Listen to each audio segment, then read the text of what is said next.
In this video, I'm going to be ranking all 20 levels from Pizza Tower. This list will not include the bosses of the game. I may make a separate video on that later. Before I start, I want to preface that none of the levels in this game are bad by any means. Every level serves its purpose and creates a fun and unique experience within the game.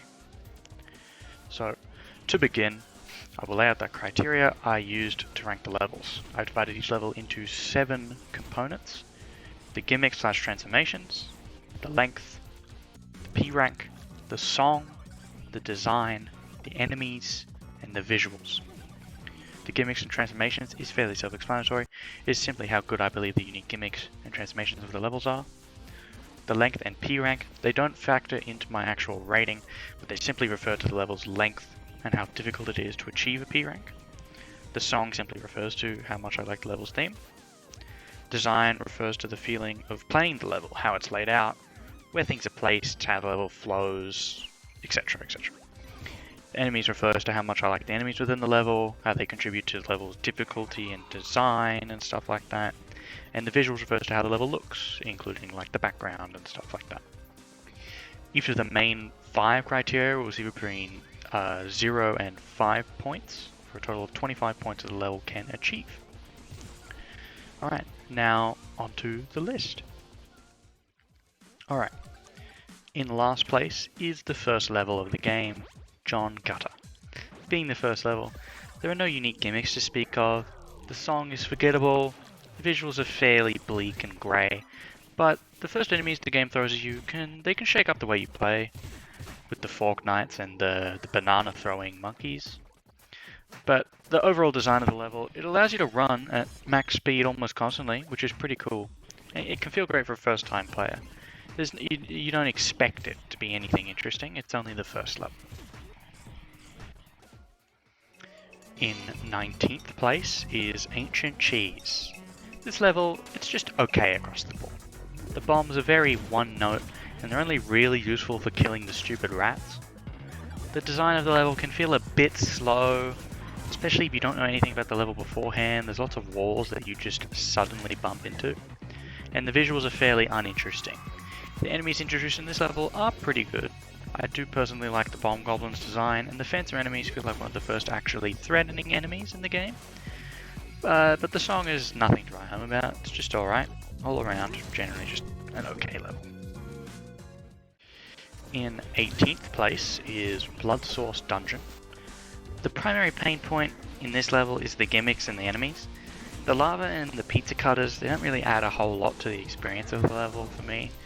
And the anchovy enemies can sometimes feel like they just completely ignore the fact that I'm running towards them at Mark 3. Besides that, the unique vertical nature of this level makes it more interesting to travel through, despite the fact that it does tend to slow you down quite a bit. And I mean, the visuals and the music are pretty solid all around. It's a solid level. In 17th place is actually one of the later levels in the game, Peppybot Factory. Something about this level just doesn't click for me. I found the design of this level to make P ranking it extremely frustrating at times. It does have its good points. The pizza box form is fun to use and it's pretty fast. And the visuals of the level are very bouncy and they're constantly moving, which makes for a distinct aesthetic. But the song and the enemies, they're pretty lackluster. They're not bad, but not great either. The Peppino bot enemies are pretty cool that they use Peppino's moveset, or at least kind of, which is it's cool. In 16th place is Pizzascape. This is the first level to properly introduce a transformation, which is the Knight Peppino form. This form's pretty great. The complete invincibility paired with the fast sliding down slopes makes for fast and stress-free gameplay, along with the down thrust for extra movement if you really want to go fast. And the level's generally just good across the board. It's got a good song, the enemies and the visuals, they're pretty good as well, it's a fairly fluid design centered around the Knight form as well. It's solid. It's a good level. In 15th place is Waste Yard.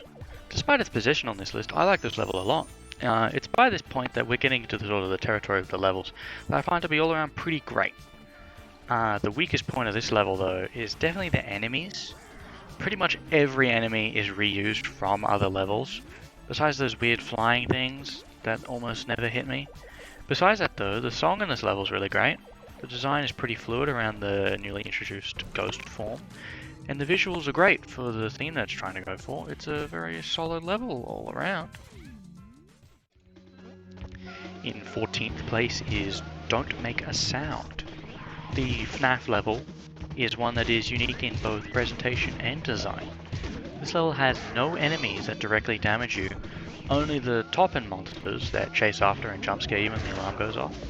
The inclusion of the shotgun at the end to blast away all the monsters is a great addition, in my opinion, that significantly bolsters this level's position for me. The song is fine as well. It adheres to the theme of stealth throughout the level, but it's not really for me personally. But the visuals, on the other hand, are pretty great. The maintenance ducks paired with the old school pizzeria aesthetic, they really sell the core theme of the level. It's pretty good. In 13th place is Oh Shit. This level, for me personally, it's primarily brought down by its transformation. The sticky cheese form along with the cheese ball form. They're very slow and they can be pretty janky to play with at times, especially the trying to jump up walls with the sticky cheese form. But everything else about the level is pretty solid. It's got a good song, it's got good visuals, and interesting enemy types with like the Teenage Mutant Ninja Turtles fake Pizza Boy cutout things. And it has a fluid level design that feels great to run through. In 12th place is Oregano Desert. This is a great level. Despite its general difficulty, the P rank is pretty hard, one of the hardest in the game. The Firemouth power-up is really fun to use, and the lightning clouds are pretty interesting to deal with killing the guys around the totems. The enemies, they can feel like they really snipe you with the tomahawks. Like it feels like it comes out at a weird angle, but it just hits you all the time. But also the end of the level, well, the end of the first part, with the sneak peek at the visuals of Deep Dish 9 at the end, they really tie up the desert aesthetic pretty well, and the toppings all being contained within those Pizza Mart rooms are pretty interesting. It's a pretty interesting idea. It's a good level. In 11th place is Fun Farm. This level has Mort the Chicken in it, from the PlayStation 1 game. It's pretty cool. There's some other stuff, but Mort the Chicken. Yeah. In 10th place is Gnome Forest. This is the first level that has the second playable character, Gustavo and Brick. Playing as a different character is very refreshing. It's placed at a very good time, I think, and their moveset feels great to use. Maybe except for the wall jump, that can be a bit finicky, but it's pretty great all around. The design and visuals of the level is also great, with lots of different landscapes and differing light levels to travel through. The main gripe with the level is those pickle enemies. They're just really annoying, and killing them can take a really long time because you have to wait for them to teleport on top of you. But it's a great level otherwise. In 9th place is Refrigerator, Refrigerator, Freezerator. Ice levels in any platformer have always been interesting to me, and this one's no exception. However though, the main gimmick of this ice level isn't like slippery tiles or anything like that, but it's the extreme power-up you receive at the end of the level through the Satan's Choice pizza. This is a primary highlight of the level, making you completely invincible and allowing you to infinitely spin through the air. It's a great feeling. The level flows very well too, with the direction you have to go through being made pretty clear with the jetpacks and ice blocks that you break. And another interesting part of the level is the unique nature of the second lap too, in which you run through the level without the invincibility for that added challenge. Combined with the decent song and enemies, except maybe those snowmen, they're kind of annoying. This is a really solid level, yeah. In 8th place is Fast Food Saloon. Initially, I wasn't really a fan of this level, but after getting its P rank, it's actually become one of my favorites. It has a distinct flow to it, with the sausage riding and the air vents, and the races against Horsey, they never really feel unfair. And it's got a good song as well, and it's got some decent enemies, even though sometimes I really feel like I shouldn't be getting hit by the gunshots from those sock looking things, but it's a great level. In 7th place is the Pig City, the second and final level that features Gustavo and Brick. This level it's really well put together. It's only really held back slightly by some of the enemies, mainly those coughing guys. Sometimes it just feels like they hit for ages. It has a real lingering hitbox. But it's great across the board. The balloon rats and the grind rails make the level flow really well, and the handcuffs are an interesting addition too. It's pretty cool how the balloon rats and the handcuffs function completely differently when you're Gustavo and Brick. It's quite interesting, and the song's also real great, and it's paired with the excellent visuals that really sell it well, making this level definitely the best from World 4. Absolutely. In 6th place is Crust Cove. What first drew me to loving this level so much was the incredible song. It really amplifies the feeling of the level, and it just pairs really well with just the whole general aesthetic, especially with those pineapple enemies. The barrel transformation, it can be pretty fluid to control, but it's also pretty punishing when poorly used. Especially at the start of the escape, it killed a lot of my P-rank runs, a lot of my attempts. But it's pretty good. Also, the great part is the constant barrage of cannon fire that you get during those certain sections with that goblin captain guy. It's pretty great, it makes it very tense. But there's also the sections with like all the flowing water where it practically plays itself. And it gives you like a small break. And I think that if this level just had a few better enemies, this could be a top 3 entry, personally. In 5th place is Pizza Scare. The successor to Pizza Escape, Pizza Scare is an excellent level that has some of, if not the best flow out of any Pizza Tower level. The King Ghost following you around the level is a super cool mechanic that makes the level super interesting to play through. I think it'd be really cool to see more of it if they ever do some future update kind of stuff. And blazing through all of those ghosts when you get those invincible power-ups from the priests is a super great feeling as well. And the song is also incredible, one of my favorites in the whole soundtrack. And when combined with the visual, it really magnifies that haunted castle theme of the level. And it would definitely be the best of World 5 if it wasn't for the next entry. In 4th place is Wall.